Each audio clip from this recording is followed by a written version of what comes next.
I was shopping at Crate & Barrel and I came across this really pretty vase with succulents in it, and I knew I could recreate it much more budget friendly. For this DIY, you're gonna need 2 different clear vases. This one is from the thrift store, this one is from Dollar Tree, and I'm gonna use this one as my base. So clean it up really nicely, and then this is going to go down as my base. To attach this one on top, I'm just gonna use a little bit of E6000. I like to put my container on first and figure out where I need to put the glue based on where they line up. I'm seeing that along the edge is where I need to put my glue. I'm gonna place the vase back on top. Now before you move this around, you're gonna wanna let it sit overnight, but I'm gonna go ahead and fill it up. In the Crate & Barrel inspo pick, they use these large white rocks, and at Dollar Tree, they have smaller white rocks, but the larger rocks they have are the natural kind, and I felt like that fit in a little bit better, and they're the ones I like. So I'm gonna add some natural rocks from Dollar Tree to the top vase.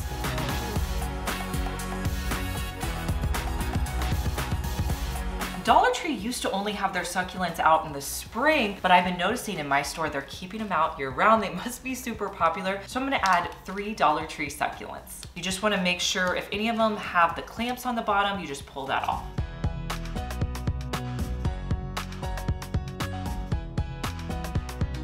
So I was able to recreate that Crate & Barrel piece for under $10.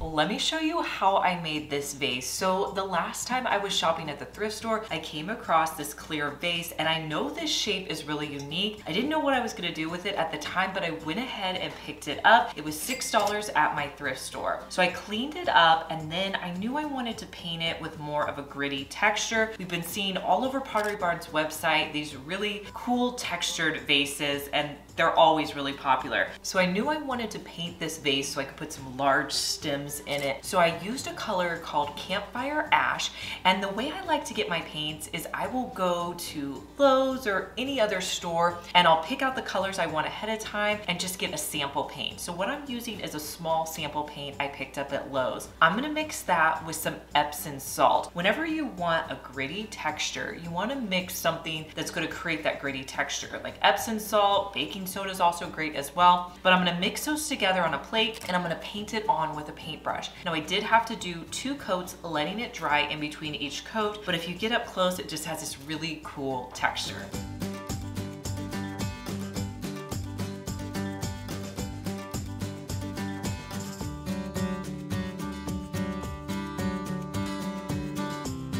Now it's dry now. I wanted to add in some stems. So I went to Hobby Lobby to find some long stems, because you guys know we can't find stems this long at Dollar Tree, but thought these were really cool. They have these pretty flowers on it. Now if I put this stem directly in, you're gonna see it's too long. It's not gonna work. I did pick up 3 of these stems, but I'm gonna have to bend and get it the size that I need it to be. Now if they still don't look good, another technique I like to use is actually use a rubber band to put all the stems together. So we'll see if we need to do that.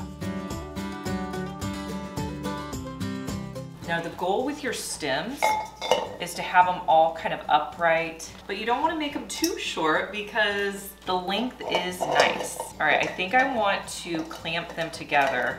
So you can wrap them with a rubber band. I'm gonna use a binder clip and put that down low so you can't see it. It's gonna help your stems stand upright so much better.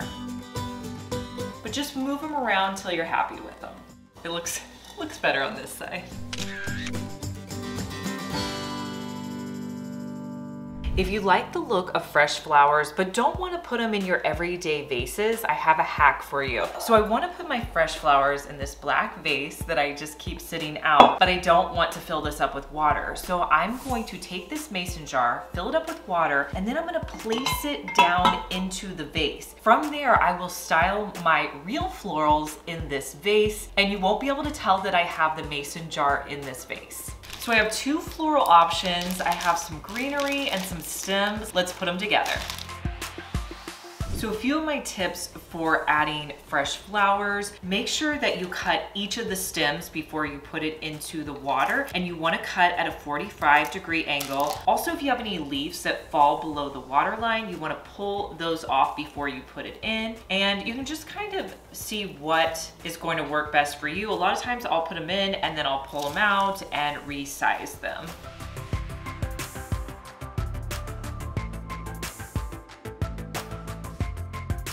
So I think they're a little long. I don't really know until I put them in there, so I'm gonna pull them out, cut off about 2 inches.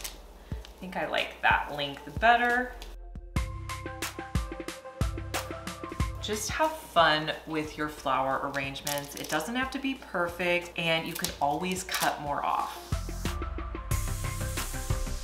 So like that is already looking better. You can kind of see it from this side. Now we're gonna add in our greenery.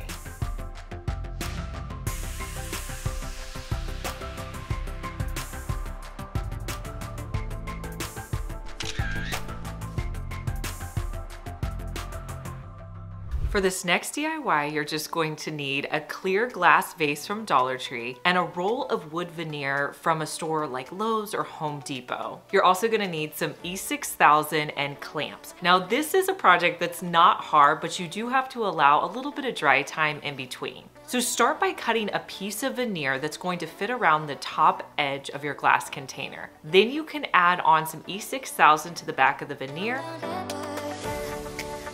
and then using one of your Dollar Tree clamps, clamp it in place. I did let this dry for several hours before I moved on to my next step. Next, I wanted to create some veneer pieces that would start at the top and go all the way to the underside of my piece. I measured out a piece of veneer that started at the top that went about 2 inches longer than my vase. I'm gonna cut 9 veneer pieces that are all the same length.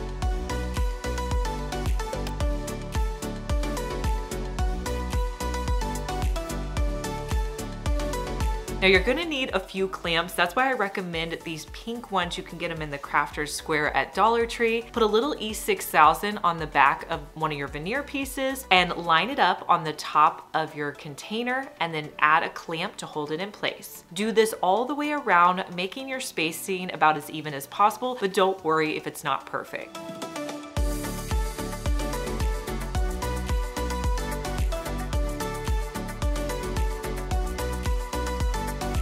Now, once this has a chance to dry, you can attach the pieces to the bottom. I used hot glue for this. You could use E6000 if you wanted to, but I wanted all of my wood veneer pieces to stick out a little bit, so I tried to make how much they were sticking out consistent all the way around. Now, once I had them all glued to the bottom, I realized that it wasn't steady on top, so I found this wood ring from Dollar Tree, and I'm gonna place some hot glue on the top of that and place my vase onto the ring. Let that dry, and then you can add a candle, and here's how it turned out. If you've made it this far in the video, thank you so much for watching. Comment the word of the day, which is DIY. I'm in my office and I wanted to show you guys a vase hack. So this vase that I have up here on the shelf, see how the stems are just kind of poking out a little bit at the top? Those are actually longer stems. So let me show you how to make them look more full and a little bit better. So if you put your stems down in here and you can't see them very well, what you want to do is get some old bags or newspaper, crumple it up, put it at the bottom of your vase.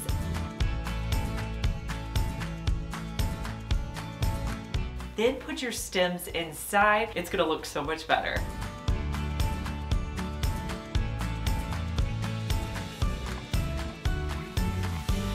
Hey guys, I'm Liz and you're watching my second DIY channel where I post daily DIY videos. You may be familiar with my main channel, Liz Fenwick DIY, but I'm glad that you found me over here on my second channel. Make sure that you're subscribed so you just get notified every day when I post our daily DIY video.